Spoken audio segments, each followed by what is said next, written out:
My final privilege is to introduce our keynote speaker, Secretary of State Alex Padilla.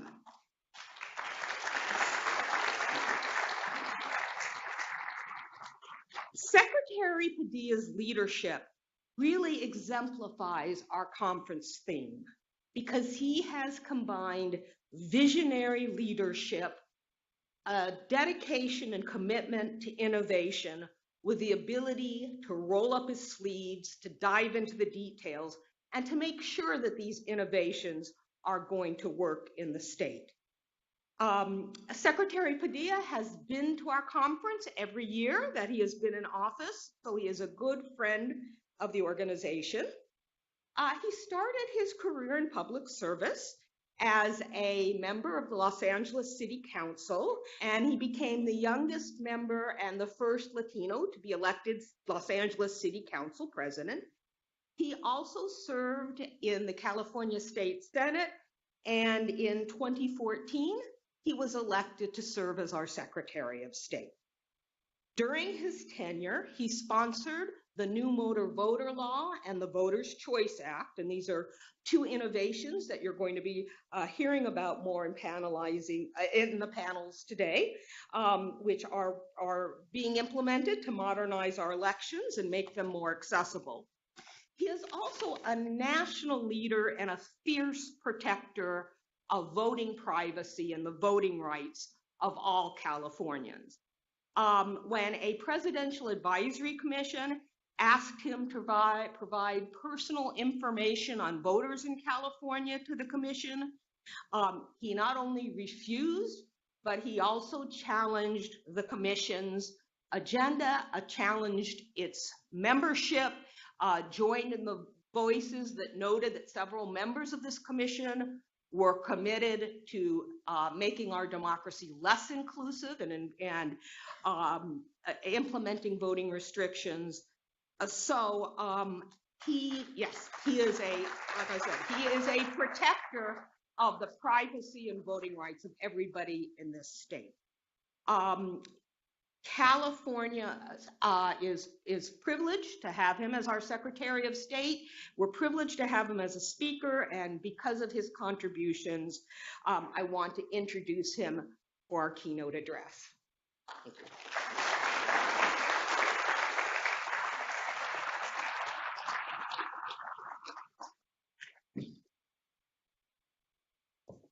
Good morning, everybody. I'm getting big flashbacks to the days when the title was President of NALEO, but really when you're President of NALEO, you work for Rosalind. You just do what she says as we forged policy, actually in a bipartisan manner, and advocated in Washington for all things civic engagement. So Rosalind, thank you for the kind introduction.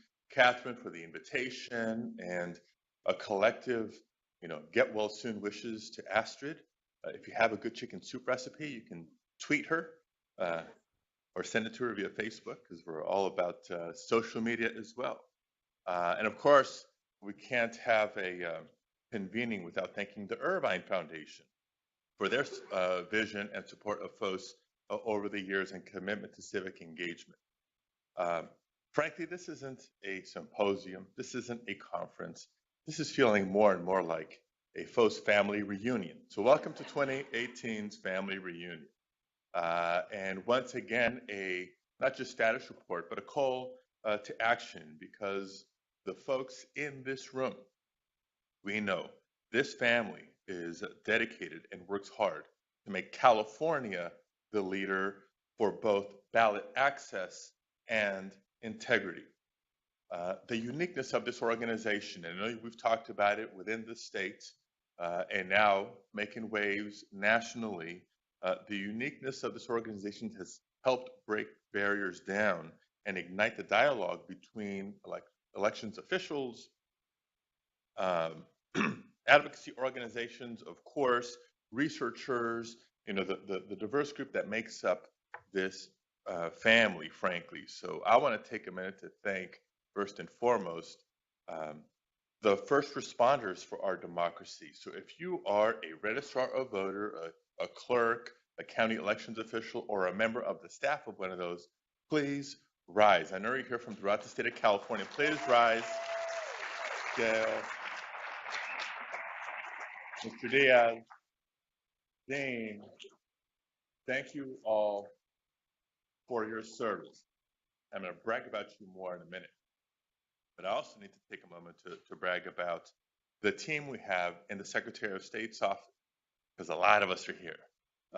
I get to help, set the stage for the day's gathering, and a lot of the folks who work in the office are leading various discussions, various panels, various sessions today. So not just the elections division, but starting with the elections division, our communications folks, James is on VCA, everybody from the Secretary of State's family, please stand up. Thank you all.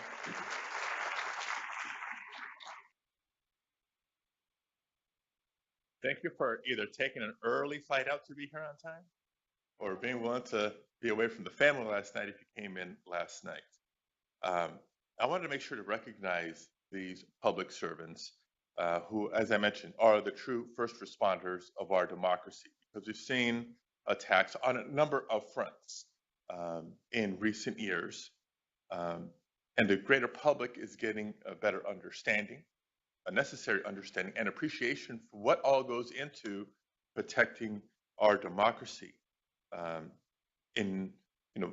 Flashing back to a few years ago when I was running for Secretary of State, including being a part of a forum right here on this stage, we talked a lot about, well, what can we do to get more people registered to vote? We talked a lot about what do we need to do to get more people to vote? What we might have underestimated prior to the 2016 election cycle is, what do we need to do to counter the false allegations, the lies, frankly, about massive voter fraud? But we have, and we will continue to. And we didn't speak a ton about what do we need to do to secure our elections against cyber threats, both foreign and domestic. But we have, and we will continue to. And so it's in the spirit of all of that I say our partnership is so critically important to not only secure and defend our democracy, but strengthen and advance our democracy. On this last point of cyber, there was just a hearing yesterday in the legislature, a Joint Assembly Senate Elections Committee focused on cybersecurity. And I think one of the more enlightening moments in that conversation, not just in presentations, but in Q&A, was kind of simply laying out the following. There's a question on a daily basis about, was California hacked in 2016? Well, let's be careful with our terminology. Hack is used a little too freely in a lot of conversation. But if the question is, were there any votes flipped? Were the vote results manipulated? The answer is no, right? But that's different than, was there and does there continue to be a massive misinformation campaign sponsored by the Russian government? Remember 13 folks were just indicted a couple of weeks ago? I invite you to read the indictment. The answer to that question is yes, but that's different than was our election infrastructure compromised, right? They influenced public perception, public opinion, created chaos, confusion, and doubt. But our elections infrastructure was secure. And there's the other question about collusion. We'll leave that to Mueller to investigate and come to some findings. But 3, when you stop and think about each one, different subject matters that if you watch the nightly news, the storylines sometimes get blurred, right? So it's important that we pay attention and important that we are clear in what we're discussing as we defend and plan and advance. And unfortunately, I think the volume of that chatter has overshadowed the fundamental attacks on our voting rights that continue to persist. In years past, I came and I spoke about the voter ID laws that are creatively written, not in a good way, that we see in other states. We came and we acknowledged the reduction, if not elimination, of early voting opportunity in other states where we're trying to grow. There's a Supreme Court case out of Ohio that could have detrimental impact, not just on voting rights generally, but the heart of the National Voter Registration Act. If we make it easy for secretaries or local officials to purge voters from the rolls and strip away their right to cast a ballot. So let's not lose sight of all of this as we engage in our sessions today. One last important point on the cyber piece, by the way. Be very, very clear. And anybody who asks, anybody who brings it up with you, there is absolutely zero evidence of any hack or breach in the 2016 elections. That being said, can we rest on our laurels for 2018 and 2020 and beyond? No, because as, once again, that indictment from a couple of weeks ago tells us, and testimony in Congress tells us, those who sought to do our democracy harm in 2016 aren't just going to continue to be back. They're already back, right? We assume that they learned what did or didn't work in 2016, and it'll inform their strategies to try to undermine, if not our elections infrastructure, at least the public's confidence in our elections in 2018 and beyond. So we have to accept it as the new normal, and we have to both share with the public the strong security measures that we have in place, but know that we have to keep strengthening those security measures to continue to stay at least one step ahead of those who seek to do us harm. We're gathered here to talk about voting rights and voting access. We see what's going on in the other states. It's not lost on us that several years ago now, the heart of the Voting Rights Act, the teeth of the Federal Voting Rights Act, was gutted by the Supreme Court. And we're continuing to see the attack after attack after attack after attack from all these other states. And let me remind you of something that I shared with you last year. When we talk about voter suppression tactics, I think it's imperative that we remind ourselves that voter suppression is rooted in white supremacy.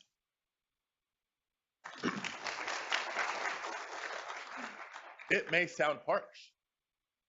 It may make people uncomfortable to hear those words, but it is undeniable.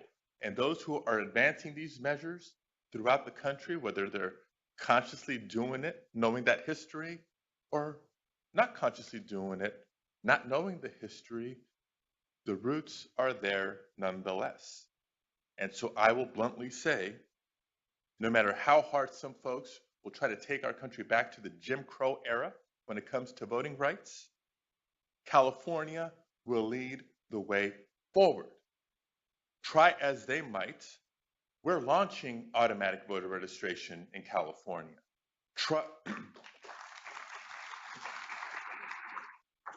Try as they might.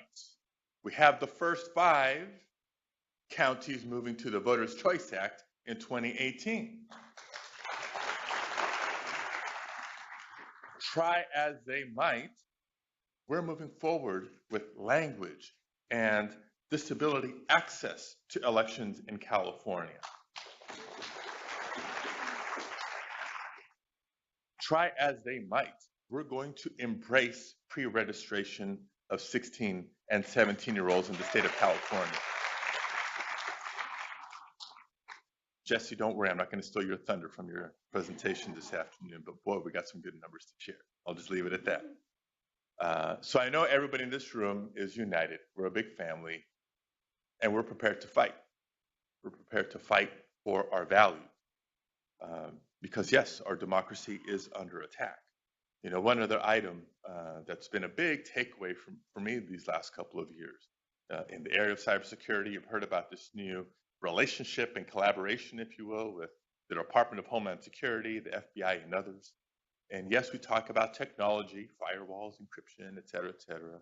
We talk about, you know, cyber hygiene and good practices of what to do. But the fundamental value in these relationships is collaboration, communication, and coordination. The very example that FoCE has set by people coming together to share ideas, to share knowledge, experience, and expertise, to listen and learn from one another, and fundamentally work together. Let me just rattle off as I have about 5 minutes left. I saw the sign. How about 4? We'll negotiate. The success that we ought to be proud of already. In 2013, FoCE came together, and the goal was to expand the availability of online voter registration. And since then, we've translated online registration into 9 additional languages. Advocacy groups and other third parties can create their own portals to online registration with unique APIs. In 2016, Facebook posted a link to online registration before each voter registration deadline, and we saw 1 million people come through their portal to online registration and register. Online registration is so widely available that political events spur now people to register, and you can see the spikes after every presidential debate, after every minor Super Tuesday to Super Tuesday and everything in between. That was 2013. 2014, the goal was to establish online tools for voters. So we launched our first agency app in 2016. You can check your registration status. You had the link to online registration, find your polling place, or the quick guide to props, all the state measures, brief summary, who's funding for, who's funding against. In 2015, the goal was to improve voter registration at DMV. The DMV has now moved to electronic voter registration, doing away with the error-prone paper process. We worked together to pass and now implement automatic voter registration. And so all eligible citizens will be systematically added to the rolls when they apply for or renew their driver's license or their state ID. And here's some breaking news, folks. Was in the horseshoe last night in the Capitol. April 16th, I get to hit the go button on that. So it is coming soon. And last year, the priority was to engage in the implementation of the Voters' Choice Act. And FoCE has created the Voters' Choice California Network, focused resources and strategies on the 5 counties adopting the VCA. So put your hands together for Madera, San Mateo, Napa, Nevada, and Sacramento counties. Give them a round of applause. And now these local coalitions, frankly, FoCE subcommittees, if you will, because of who's involved, have been formed to engage with grassroots leaders to put the word out on the pro-voter reforms coming to those 5 counties and the rest of the states watching, because I know so many other counties are eager to make the transition starting in 2020. And so as we gather here today, let me just make one minor respectful suggestion, that we add to today's goals and agenda a request for volunteers for polling place observation in 2018. In 2016, we were able to cover 49 counties on election day through staff and friends and volunteers. We'd love to cover all 58 with special emphasis on those 5 VCA counties so we can take good notes and inform the decisions, transitions, and implementation in the rest of the state and in the years ahead. So we have a lot to be proud of, but I know one thing for sure. None of it would have been possible if any of us were working alone. It's only been possible because we have all worked together. We continue to be committed. We continue to be united. And it's been a pleasure and an honor for me to serve as a partner with all of you. So despite the challenges we see in the rest of the country, I believe that old adage is still true. So goes California. So goes the rest of the nation. So let's go.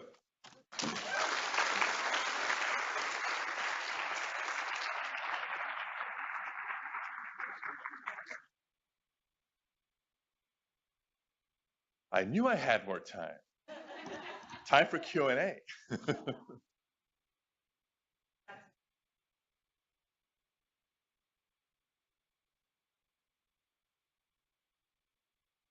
Yes.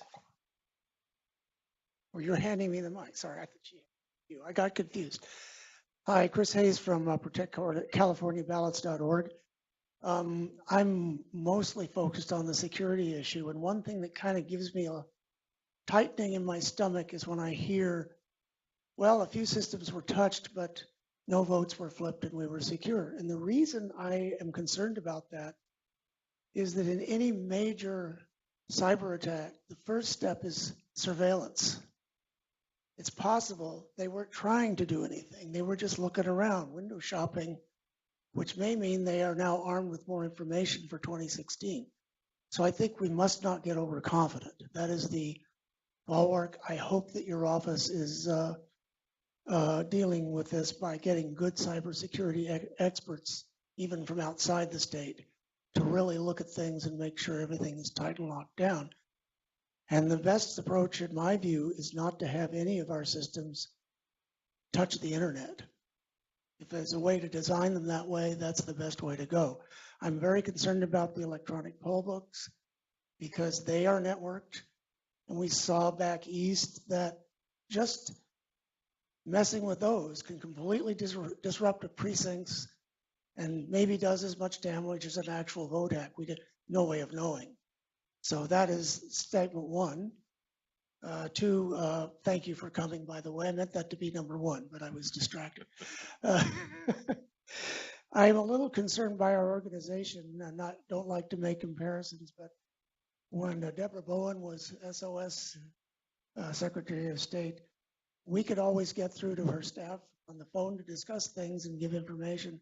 Something changed when you took office, and I would respectfully ask you to look into that and correct that so that we have communication in your office like we once had. And other than that, that's what I have to say, and you may speak to it or not. I appreciate it. Let me start with the second question first, because I believe we've been pretty open door with the FoCE family in our office. So if this is indicative of a groundswell of concern that I'm not aware of, then please let me know. But I know Jana Lane, head of our elections division, is here and has been here every year with her entire team, legal, outreach, etc. James, who used to be my legislative deputy and is now the VCA captain in our office, if you will, is here today. Our communication staff is here. Steve Reyes, chief counsel, is here. We're here, right? And accessible. So anytime. All the concerns about security, look, we can do a deeper dive as the day goes on, but know a couple of things. Remind your friends and family that it's actually other states, other counties in other states that are looking at the California model for security, because we do require paper ballots in California.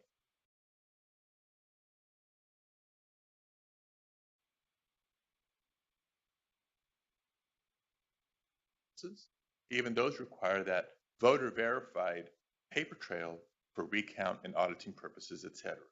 Reminder, no system can be used in California without being certified for use first, which means it's tested to make sure it meets all the security standards. By law, they cannot be connected to the internet. So we have all those common safeguards, and we have today the 1% manual tally in each county, and working through you and especially our friends at CACEO, led by Dean Logan, on risk limiting audit strategies, methodologies, and policy that is part of our legislative agenda this year. So I do feel confident that California is on the front lines on this. That being said, like I mentioned in my remarks, 2016 was 2016. 2018, the attacks will be maybe more voluminous, maybe more sophisticated, maybe both, and we have to be ready. So we're constantly updating, upgrading. What we don't do is give away the combination to the safe, but know that we've upgraded firewalls, servers, our own practices, the ongoing information sharing and intelligence sharing, on and on and on. And the poll book regulations, I think, strike the right balance. We have the paper poll book backup requirement, all those sorts of things. So, we'll continue to stay in front. Next question. About 5 minutes, so let's try and do lightning round. Good morning. My name is Bob Erlenbush with the Sacramento Regional Coalition to End Homelessness. I'm proud to be represent one of the 5 counties, but we've got a huge issue around homeless people in Sacramento. So how can we work with your office? I know that you know Loaves and Fishes, and for those of you who don't know Sacramento, they feed about 800 to 1,000 people a day. So it was a natural place to put a mobile unit, of which our County Board of Supervisors sadly has refused to do for the 2018 election. The nearest polling center is 1.5 miles away. which disenfranchises hundreds and hundreds and hundreds of homeless people.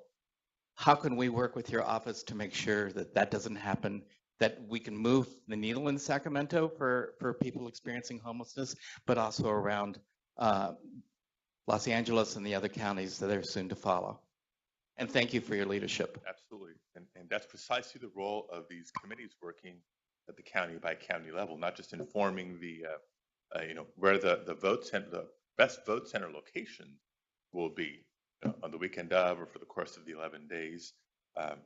But issues like this that arise that might not have been anticipated. So maybe a workaround in June, slightly different locations in November, that comes with being on the cutting edge. But we'll get there. Yes. Or you can just go to our website. We'll make it easy. Next question. Thank you. I'm Alice Smith from National Voter Corps in Palo Alto. My question is, I'd like to build on your last question.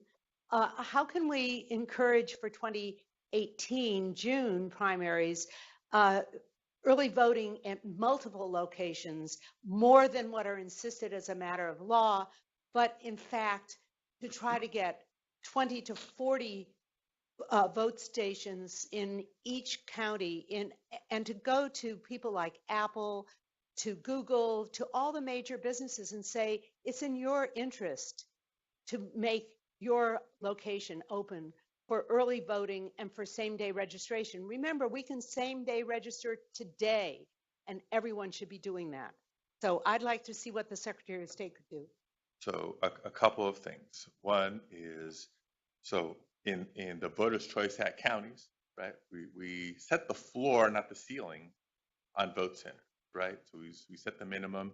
Counties that are more ambitious, they are free to do more. In counties that aren't moving to the VCA this year yet, there's no prohibition for early voting, right? I hope you saw the news reports of the 2016 elections, the lines in LA County. That was a good thing, Dean. And I waited for 2.5 hours to cast my ballot because it shows that the interest is there. It shows the desire is there by voters for more options and more flexibility. I know Orange County is taking it upon themselves to do some early voting this cycle. So happy to work with any county that's interested in doing it, even though they may not be mandated to do it. Time for one more. Questions. Our second to last one is right here. Good morning, and thank you very much. My name is Everly Hairston, president of the National Federation of the Blind of California. My question is, would you consider making the electronic books accessible to the disabled, and especially to the blind? Yeah, electronic poll books for purposes of being able to work as a poll worker? Oh, no, are they? No. So the electronic poll books are not replace sort of the paper roster that are in a polling place for purposes of checking in a voter and helping administer the election. The vote systems themselves, we have launched, we have the accessibility equipment in polling places and soon to be vote centers, and also now confidential remote vote by mail systems that have recently been certified.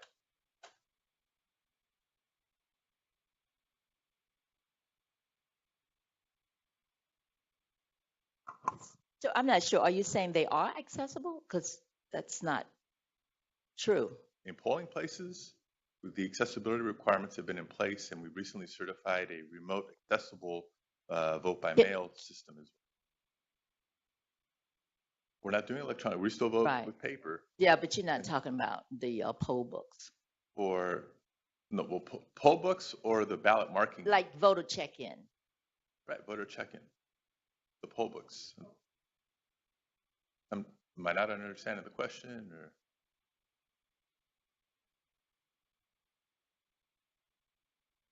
Right.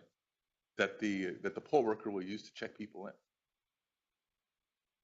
Very briefly, we announced through a white paper at NAS in summer of 2016 our endeavor to bring Section 508 accessibility to the check-in process so that the voter, no matter what disability they might have, would be able to review their information straight from the computer rather than being poll worker mediated. Gotcha. So that Okay. we're wondering if California is ready to study that with us and make that a fact. So the for answer is California yes, voters. but I will be honest enough to say don't quite know the answer to it. But give me a minute to check with the staff and we'll get back to you. But It's yes. complicated. Thank you, sir. Okay, please do. Please do. All right, one more question. Okay, good morning, Jennifer Pay from Fairville, California. So knowing that voters have, what the experience that they have engaging with the county and with your office and campaigns, the idea is, yes, let's get automatic voter registration, let's get same-day voter registration, but then of course ensuring that they're educated, but then ultimately making sure they go out and vote. So big picture, money is not a challenge, money resources are not tight. How do we get to a place where we're not seeing cities even now with 7% voter turnout, right? Less than 10% in some cities across the state. How do we get to, yay, that's great, let half of the voter universe voted, but even more than that, how do we get there? That's kind of what FoCE is all about. So there's no single magic wand solution. It's been a collective thing. The what? Oh, the mandate. But what's your solution?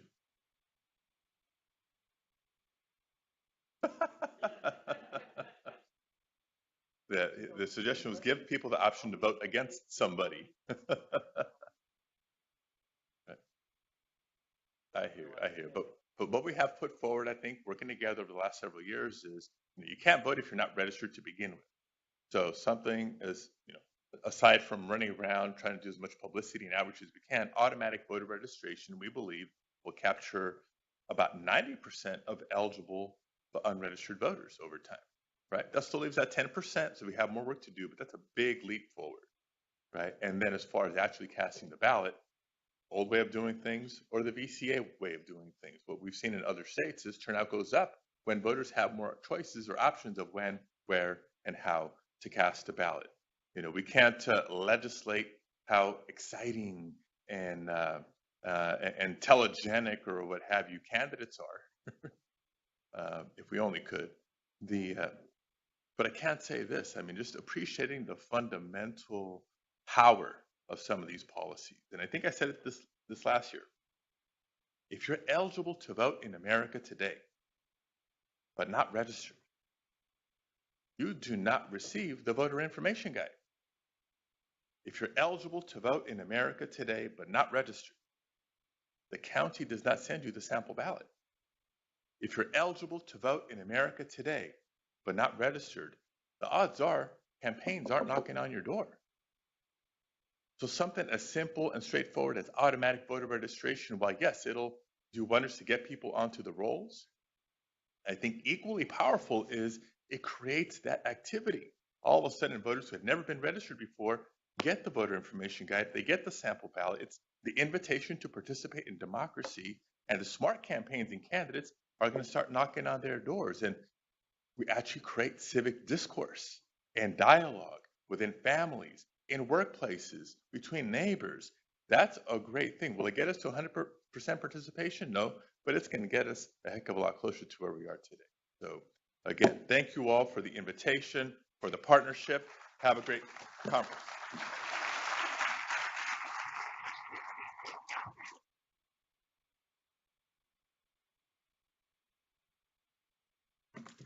Isn't he great? I was in my cab over